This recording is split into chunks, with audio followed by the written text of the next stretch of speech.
इस बार सिंघाड़ा जलेबी के शौकीनों के लिए बुरी खबर है। केंद्रीय स्वास्थ्य मंत्रालय ने सिंघाड़ा जलेबी जैसे खाद्य पदार्थों को लेकर एक गाइडलाइन जारी की है। केंद्रीय स्वास्थ्य विभाग ने ऐसे खाद्य पदार्थों में वसा और चीनी की मात्रा और इससे आम आदमी को होने वाले नुकसान को लेकर चेतावनी जारी की है। केंद्र की ओर से यह गाइडलाइन लोगों को आगाह करने के लिए जारी की गई है, लेकिन सत्तारूढ़ पार्टी तृणमूल कांग्रेस ने घोषणा की है कि केंद्र की इस गाइडलाइन का बंगाल में पालन नहीं किया जाएगा। तृणमूल नेता कुणाल घोष ने मंगलवार को केंद्रीय स्वास्थ्य विभाग द्वारा भेजी गई गाइडलाइन को फतवा करार दिया है।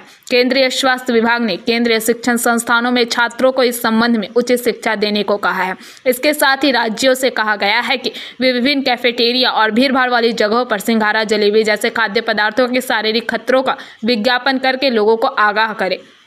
हालांकि दिशा निर्देशों में इस खाद्य पदार्थ पर किसी प्रतिबंध का उल्लेख नहीं है। तेल और वसा बोर्ड ने विभिन्न राज्यों के एमएसएमई को दिशा निर्देश भी भेजे हैं। तृणमूल कांग्रेस का मानना है कि केंद्र के दिशा निर्देश इस तरह की खान पान की आदतों में दखल अंदाजी कर रहे हैं। सत्तारूढ़ दल की ओर से राज्य महासचिव कुणाल घोष ने कहा है कि केंद्र ने सिंघाड़ा जलेबी पर गहरी नजर रखी है। तरह तरह के फतवे दिए जा रहे हैं। ममता बनर्जी के नेतृत्व में पश्चिम बंगाल में ऐसा कोई फतवा स्वीकार नहीं किया जाएगा। तृणमूल के अनुसार सिंघाड़ा जलेबी खाने वाले को पूरी आज़ादी है। अगर गुणवत्ता अच्छी है तो बंगाल में इस बात को लेकर कोई दखल नहीं होगा कि इसे कौन और कैसे खाता है। तृणमूल ने सवाल उठाया है कि क्या सिंघाड़ा और जलेबी सिगरेट की तरह है, जिनके लिए नियमों के अनुसार चेतावनी जरूरी है। केंद्र के दिशा निर्देशों में गुलाब जामुन, बड़ा पाव, पकोड़ा और चिप्स जैसे खाद्य पदार्थ शामिल है। केंद्र ने बताया कि अगर किसी व्यक्ति को पता है कि एक सेब में कम से कम 6 चम्मच चीनी है तो वह इसे खाने से पहले 2 बार सोचेगा।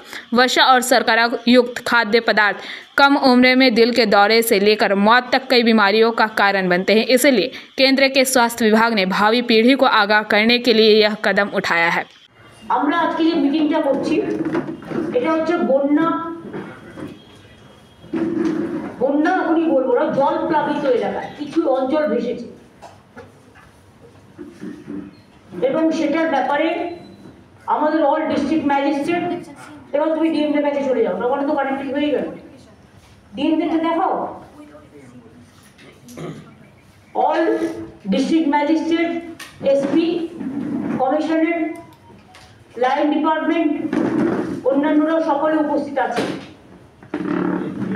যে সাপে কাটার ওষুধ যেটা ভেনাম বলো না তোমরা, অ্যান্টিভেনাম, এই ওষুধটা যাদের পর্যাপ্ত পরিমাণে ক্যাম্পে এবং জল প্লাবিত এলাকাগুলোতে থাকে সেটার জন্য স্পেশাল কেয়ার নিতে হবে।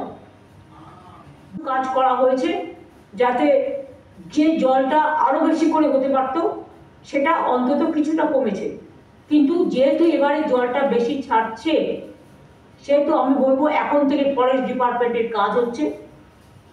এখন তো পিডব্লিউডি কাজ করতে পারে না বর্ষার জন্য, এখন তো অন্য ডিপার্টমেন্টও যারা মেটেরিয়াল মানে বিশেষ করে ইনফ্রাস্ট্রাকচারের কাজ করে এই সময়টা করতে পারে, কিন্তু ফরেস্ট ডিপার্টমেন্ট এই সময়টা গাছ লাগাতে পারে, গাছের কাজটা করতে পারে, তারা আরো বেশি করে যেন করে এই এলাকাগুলো বিশেষ করে দেখে নি। মেদিনীপুর ওয়েস্ট, বিশেষ করে ঘাটাল ব্লক, কেশপুর ব্লক পাম্পে করে জলটা ওষুধ বের করবে, জায়গাটা পাবে তবে তো। আমি তো আস্তে আস্তে দেখছিলাম গঙ্গা পুরো ভরপুর টপটপে। এরপরে যদি পূর্ণিমা বা অমাবস্যা আসে আর যদি হাই টাইড হয় তাহলে তো প্রবলেমটা আরো বাড়বে। সুতরাং এখন থেকে প্রিকশন নেওয়া, প্রত্যেক বিডিও অফিসে মাইকিং করা, জীবনের ঝুঁকি নেবেন না, আমাদের রিলিফ ক্যাম্পে আসুন। আগে রিলিফ ক্যাম্পগুলো আইডেন্টিফাই করা হয় এলাকা ওয়াইজ,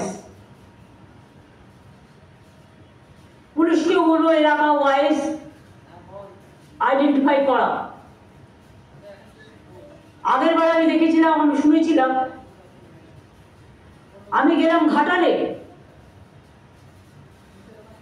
দুজন এডিএম এর মধ্যে একজন এডিএম গল্প করছে, শুনছেই না কি বলছে মানুষ, মানুষের কাছে কি শোনো কি প্রবলেম।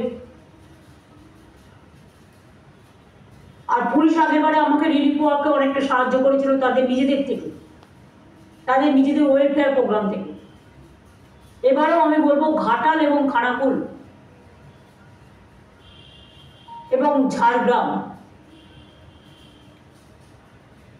আর পাঁশকুড়ার যে জায়গাটা জল অনেক বেশি জমে, আমি যেটা আগের বার গিয়েছিলাম, এটা এটা দেখে নিতে। Bureau report, PBTV news.